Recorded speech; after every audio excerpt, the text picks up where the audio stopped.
Ça y est, on est à Ho Chi Minh. On est arrivé à Ho Chi Minh City et ça sent comme la Malaisie. Ouais, c'est dingue, ça sent vraiment comme en Malaisie.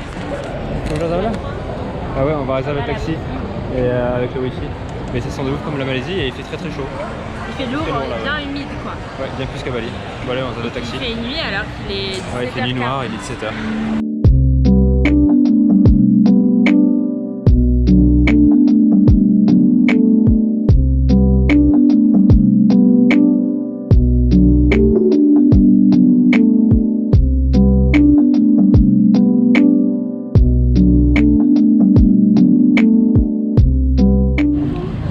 Déjeuner du matin, premier petit déj au Vietnam, un banh mi. Les banh mi c'est juste des sandwichs en fait, banh mi pour la baguette. Et en fait ils mettent plein de trucs à l'intérieur, donc il y a plein de recettes différentes. En fait le banh mi c'est du pain, une viande et des crudités, un peu acides. Ouais, avec une petite sauce en général quand même. Nous on a une petite sauce piquante dès le matin mais ça va. Mais du coup c'est trop bon, ça coûte pas cher. C'est des trucs de rue donc on mange voilà. Mais c'est trop stylé. Ouais, des légumes, je pense. Tu te régales. Plein de coriandre. Ouais.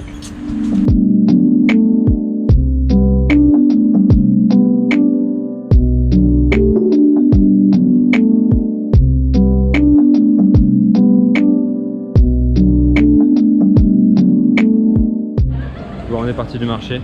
Même Lola, qui a dans les marchés, a craqué. Voilà, tu te fais vraiment alpaguer à tous les coins de rue. Hein. C'est un peu le jeu, mais waouh. On t'attrape par le bras et tout, c'est vraiment hardcore. On se met devant toi pour te montrer la carte. Parce qu'il te bloque le chemin et tout, c'est hardcore quoi. Mais voilà. Franchement, c'est fort désagréable, on va pas se mentir. Ouais, c'est un peu fatigant, mais bon. Ça gâche un peu le. Bah, et en plus, je suis sûre que tu chopes pas plus de clients. Genre, vraiment, c'est un mode. Genre, et tu mets le truc devant la tête. Le mec, il a essayé de nous vendre des lunettes, elle nous a mis les lunettes sur les yeux et tout. Enfin bref. Et ils adorent la barbe de Bastien. Non, mais c'est des grandes barres. Et une dame hier, elle lui touchait et tout, carrément. Et là il commence à pleuvoir un petit peu, donc on va essayer de trouver un petit café sympa. Il y a un café appartement, en gros c'est un appartement qu'ils ont rénové pour transformer en plein de petits cafés. Du coup on va essayer d'aller là-bas avant qu'il pleuve parce qu'on est en fin de saison des pluies. Et quand il pleut fort.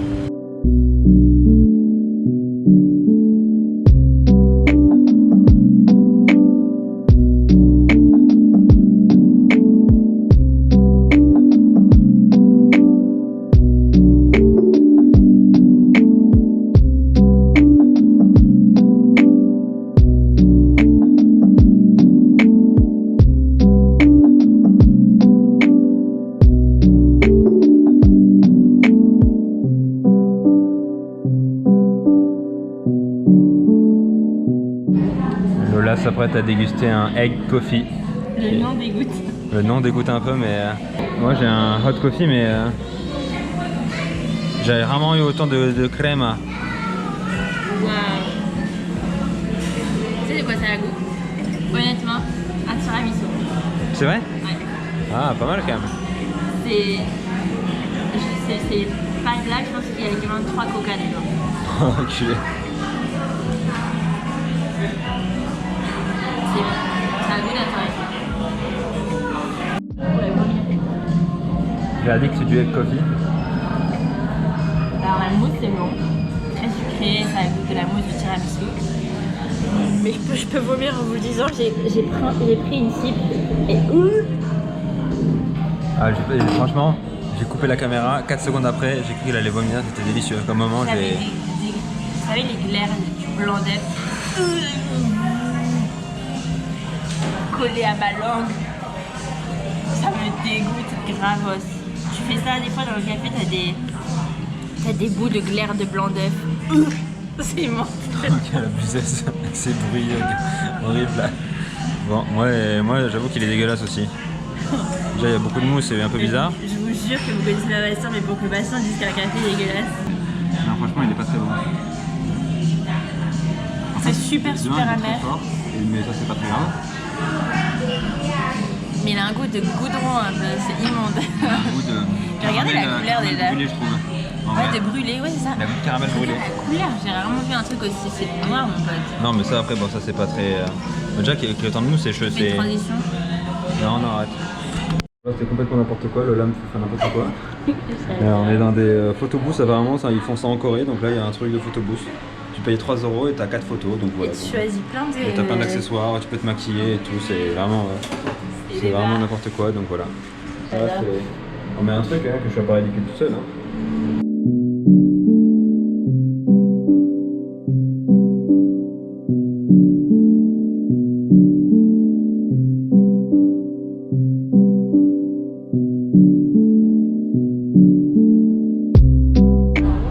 Ah, c'est la cathédrale Notre-Dame de Saigon, mais qui est en travaux, visiblement.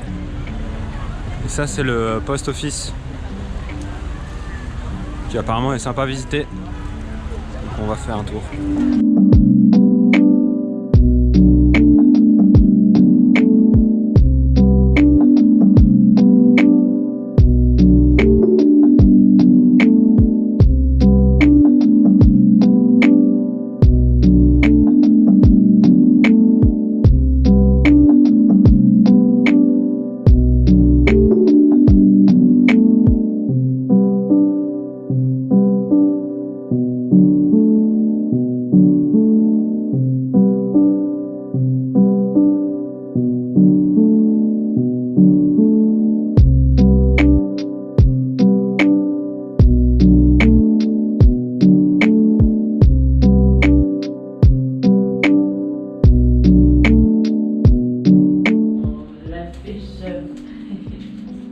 La superbe chambre avec climatisation. Oh, la chambre traînée. La chambre traînée.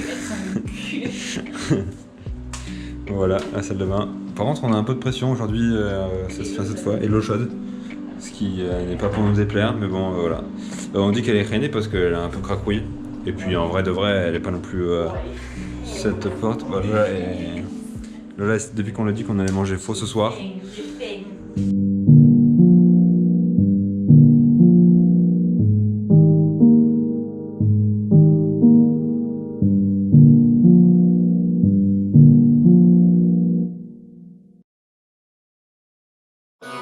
Je voudrais une tartine à la confiture. Alors c'est un fait intéressant mais dont on aurait pu douter.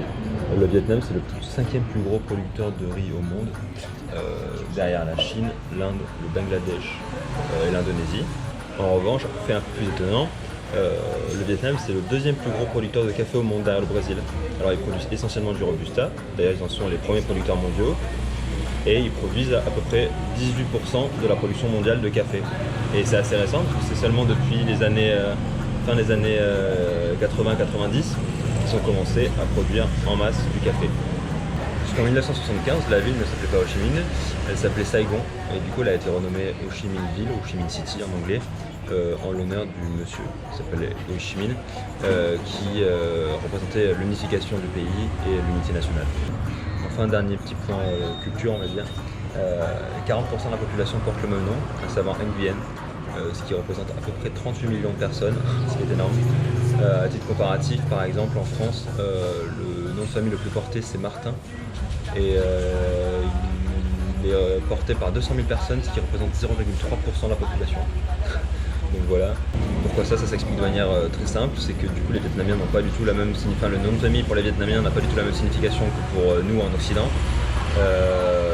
La dernière famille en fait qui a accédé au trône, la dernière famille qui a accédé au trône du Vietnam, c'était les Nguyen, de 1802 à 1945.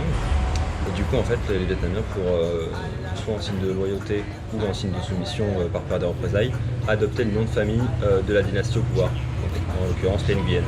Et comme c'est la dernière dynastie qui a été au pouvoir, du coup c'est un petit peu resté. Et du coup pour se entre guillemets différencier et distinguer les uns des autres, tous les Vietnamiens ont deux prénoms. Un premier prénom qui est un patronyme, qui vient souvent du nom du prénom du père. Et le second prénom, c'est un prénom qui est choisi par les parents. Et souvent, il est choisi selon leurs rêves qu'ils ont pour leurs enfants. Donc ça peut donner des trucs très concrets comme roi impérial, impartial, très pieux ou honnête. Et après, ça peut donner des trucs un peu plus poétiques comme nuage peau, pierre précieuse ou paix céleste par exemple. Voilà, j'espère que vous avez kiffé cette petite minute confiture. Et puis on se retrouve au prochain épisode pour une prochaine minute confiote. Bisous. Je voudrais une tartine à la confiture. Alors, pas une équipe qui gagne. Hier on a kiffé le banh mi, on est revenu au bon banh mi. Ça va. pris pâté de chicken. Et Lola, elle a goûté le barbecue porc. C'est moi,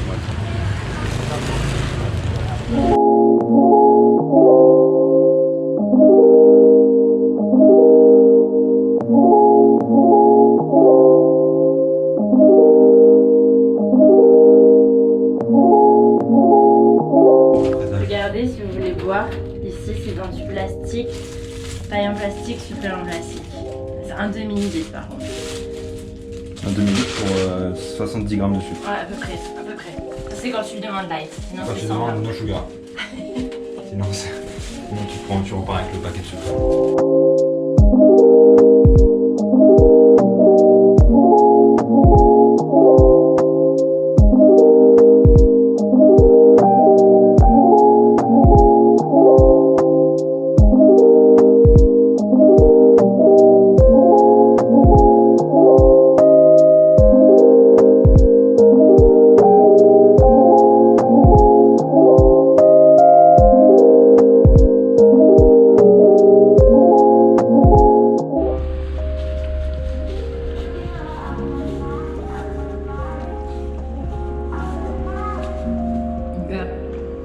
Il nous fallait un petit déj sans gluten.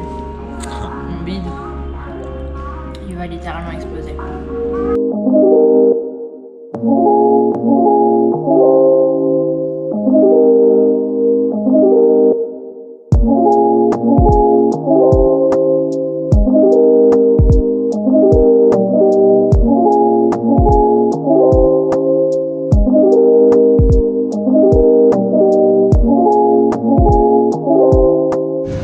Salut les gars, il vient de nous arriver Regardez où on est. une petite cocasserie. On est au truc de bus, au shop de bus. Et donc nous avons réservé un bus de nuit pour aller à Dalat qui devait partir à minuit. Il est parti à minuit, et le 16. Le 16 c'est aujourd'hui, sauf que minuit le 16 c'était la nuit dernière. Voilà. Elle nous a dit, mais là, en fait, votre billet, c'est pour hier. Elle dit, ah, Si ça avait été minuit ce soir, ça aurait été le 17. Bon bref, du coup voilà, on a repayé un billet donc on n'a pas les 30 balles. Bon allez, on va pas sauter. On vous tient au courant. Bisous, à plus.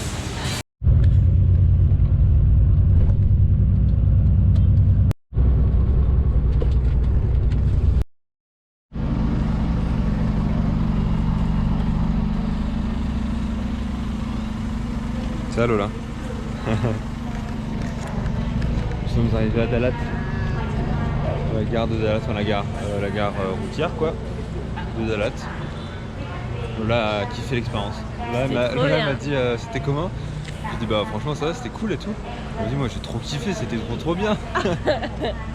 Lola demain elle va reprendre le bus. Franchement, on dirait vraiment le bus de Harry Potter là, quand il dort. C'est trop stylé, vraiment c'est énervé. Ouais franchement c'est vraiment cool. T'as de la place, moi je fais 1m87 et je peux m'étendre quasiment tout du long. Même en position couchée, tu peux pas te coucher à plat, mais t'es à peine incliné donc ça va, c'est cool. Faut pas être très large quand même. Oui, par contre, c'est ce que je me disais, genre je pense que plus de 90 kg, sincèrement, tu passes pas. C'est quand même des gros bras, des grosses pistes, je pense que c'est compliqué.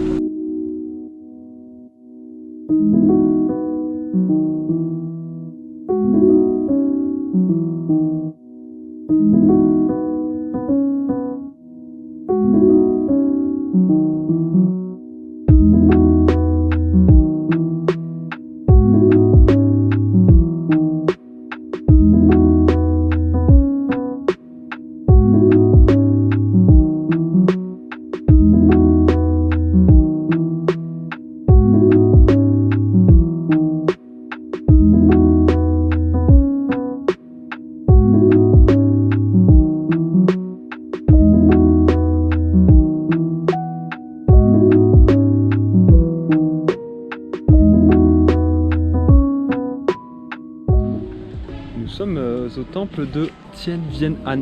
Non, Tien Vien Van An. Toujours à Dalat, désolé pour ma coupe de cheveux. Et du coup, il y a un énorme Bouddha doré. Je sais pas si ça rend vraiment en vidéo, mais comment tu penses en vidéo? C'est gigantesque.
Bon les gars, on s'est arrêté dans un...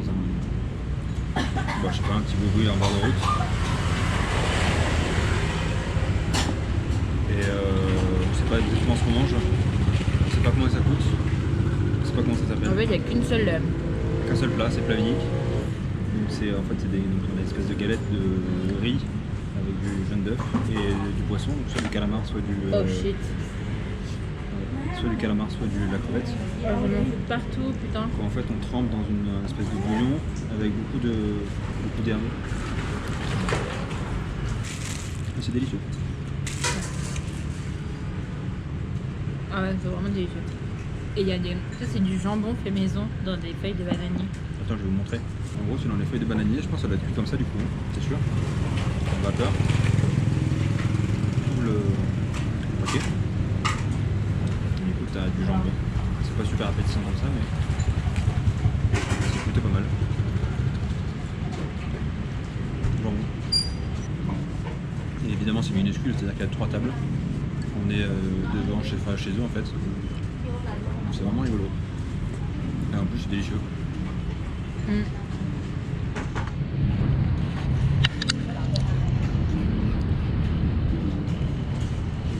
Super bon. Ouais, voilà, on vient de manger.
Actuellement on est au marché de nuit de... On passe par là, non?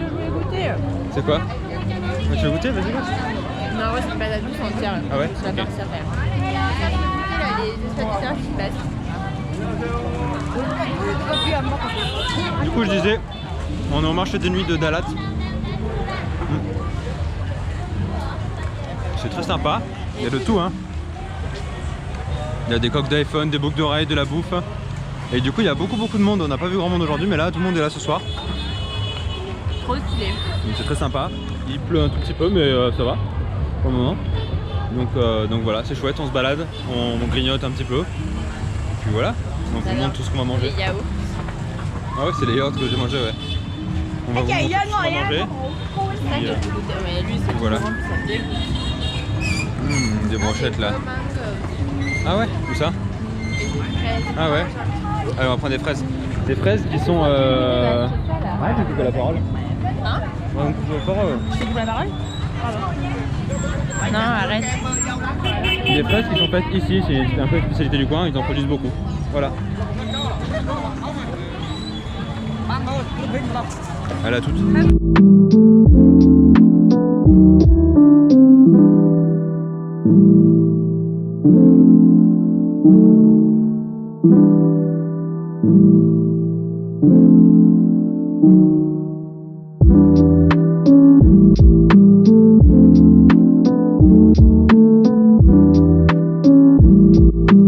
Regardez ce que ça a donné. C'est trop bon. C'est ça, c'est une galette de riz en vrai. Galette de riz C'est avec une feuille de riz l'œuf, avec de l'œuf, du maïs, de la viande hachée, de la de la viande saucisse hachée, ouais. et plein d'herbes, de la mayo et de la sauce piquante. On paye ça 25 000, ce qui fait 1 euro, du poil. Bon, hein. Regardez en quoi c'est emballé. C'est emballé dans des feuilles à carreaux de cahier d'école ou pas. Voilà. Cheers!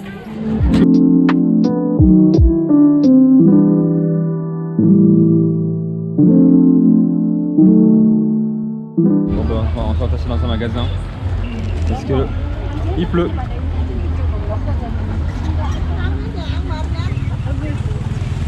Et ici quand il y a une averse, il y a une vraie averse quoi. Donc du coup tout le monde se planque dans les magasins. Sauf les gens qui ont l'air pas super rigolo mais qui sont plus intelligents que nous et qui ont un sac poubelle sur la tête. Bon, on a craqué pour une petite... On a craqué pour une petite veste. Attention là, encore la voiture. Voilà, donc on se balade sous la pluie parce que bon, c'est quand même pas la pluie qui va nous arrêter hein. Voilà, les beaux gosses. Alors, on se moquait Il y a 10 secondes on se moquait des gens. 15 secondes plus tard on a claqué 1,50 €. Non, on se moquait pas. Mais du coup tout le monde a tout à fermer hein.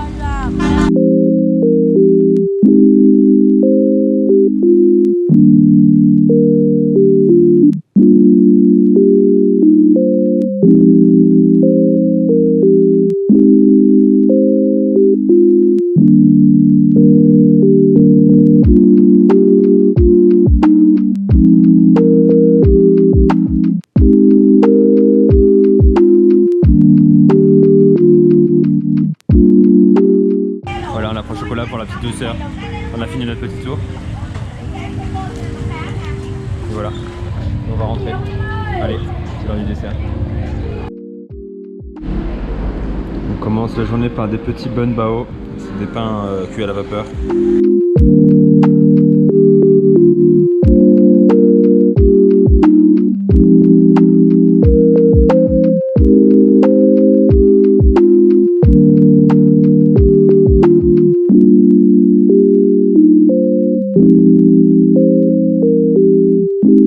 Et voilà, le petit déjeuner se poursuit dans une petite pâtisserie typique.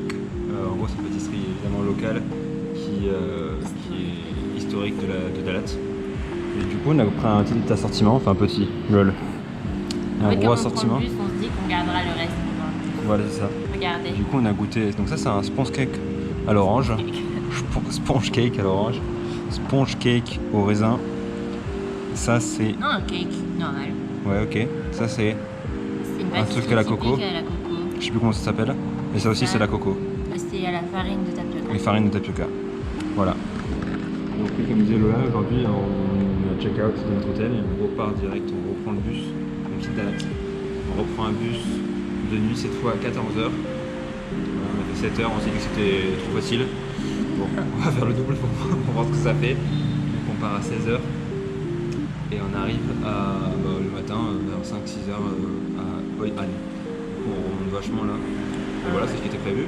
On espère, parce qu'en fait on a un bus qui va à une autre ville un peu plus haut que Hoi An. À Da Nang. Qui est censé faire un arrêt à Hoi An. On n'a pas pu réserver pour l'arrêt à Hoi An. On va essayer de négocier avec le chauffeur. Au pire, on arrivera à Da Nang et on prendra un taxi pour aller à Hoi An. Mais bon, si on peut éviter de prendre un taxi, c'est toujours cool. Voilà, fais gaffe, t'as le papier là. Ouais. On va manger et puis on vous dit ce que ça donne.